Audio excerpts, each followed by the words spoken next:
Капчыкта табылган көмеш кесе. Йосыф үзенең йорт мөдиренә әмер биреп әйтте: Бу адәмнәрнең капчыкларына үзләре күтәрә алган кадәр икмәк тутыр диде. Түләгән көмешләрендә һәр кайсының капчыгы авызына салып куй. Иң кечесенең капчыгына икмәк өчен түләгән акчасы белән бергә минем менә бу көмеш кесәмне дә урнаштыр.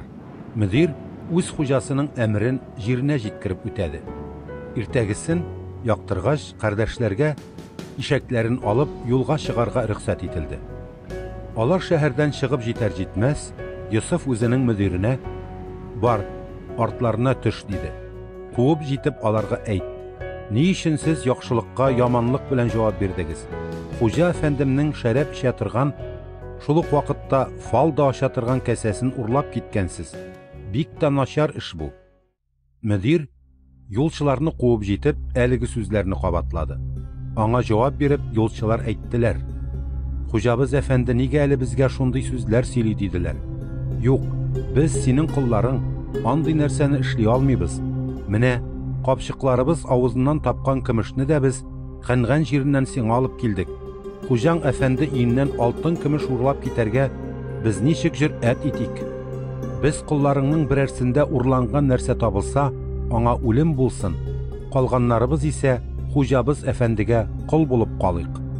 Мөдир: "Яхшы, сез әйткәнчә булсын" диде. "Кәсә кемдә табылса, ул кеше миңа кол, калганнарыгыз исә азат булыр." Юлчылар йөкләрен тиз генә җиргә төшереп, һәр кайсы үз капчыгының авызын чиште. Мөдир кардәшләрнең өлкәненнән башлап кечесенә кадәр һәммәсенең капчыгын тикшереп чыкты. Кәсә Биньямин капчыгыннан табылды. Кардәш туганнар кайгыдан үз башларын йырттылар һәм йөкләрен ишәкләренә тиеп, шәһәргә кире әйләнеп кайттылар. Яһүдә үзенең кардәшләре белән бергә Йосыфның өенә килеп кергәндә, Йосыф өйдә иде әле. Кардәшләр аның каршысында йөз түбән җиргә капландылар. "Сез үзегезнең ни кылганыгызны беләсезме?" диде Йосыф аларга. "Миндәй кешеләрнең фал ачу белән дә шөгыльләнгәнен сез әлбәттә белергә тиеш идегез. Син әфәнде алдында акланыр өчен без ни әйтә алыйк та, нәрсә аңлата алыйк?" диде Яһүдә. "Аллаһы синең кулларыңда гаеп тапты. Инде менә капчыгында кәсә табылган кардәшебез дә, аның белән бергә без дә, һәммәбез синең кулларың булабыз." Ләкин Йосыф: "Юк, мин андый эшкә бармаячакмын" диде.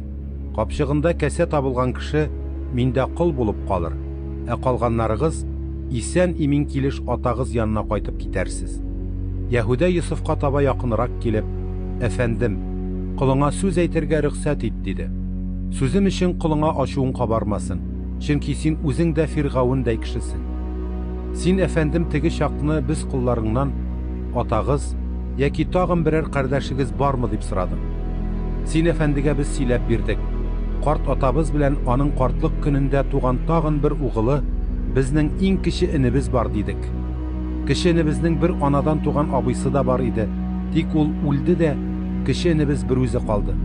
Атабыз аны бик тә ярата дидек. Син исә без кулларыңа әйттең, аны минем янга алып килегез, үз күзләрем белән күрим дидең. Без син әфәндебезгә, энебез карт атасын калдырып китә алмый, калдырып китсә атабыз үләчәк дидек. Ләкин син без кулларыңа әйттең, әгәр кече энегезне үзегез белән алып килмәсәгез, ул чакны минем хузурымда бүтән күренмәгез дидең. Кылың атабыз янына кайткач, без син әфәндебезнең сүзләрен аңа сөйләп бирдек. Шуннан атабыз әйтте, тагын анда барып, бераз икмәк сатып алып кайтыгыз диде. Без әйттек, безгә анда булай гына барырга ярамый дидек. Безнең белән кече энебез дә барса, ул чакны мөмкин дидек. Чөнки кече энебездән башка без ул кешенең күзенә күренә алмыйбыз дидек. Шуннан соң синең кылың, ягъни минем атам әйтте, сез беләсез диде. Хатыным Рахилә миңа ике угыл табып бирде. Берсе янымнан китеп югалды, берәр йырткыч хайван бутарлады булса кирәк. Бүгенгә кадәр аны күрергә насип булмады. Инде монысын да күз алдымнан алып китеп, бәхетсезлеккә дучар итсәгез, сез минем кайгылы шал башымны гүргә илтеп тыгачаксыз диде.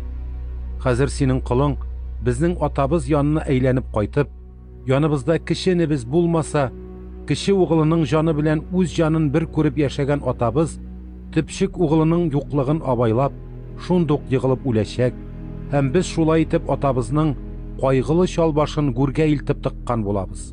Мин синең кулың, кеше инемне исән имин сакларга атам каршында үз истемә җаваплылык алдым. Атама: "Әгәр аны сиңа кире алып кайтмасам, мин гомерем буе синең алда гаепле булырмын" дидем. Шуңа күрә мин синең кулың үтенәмен. Инем урынына кол итеп монда мине калдыр. Ә ул үзенең абыйлары белән берлектә атабыз янына кайтсын. Юкса инемнән башка миңа атам янына ничек кайтмак кирәк? Аның афәтле язмышын күрер өченме?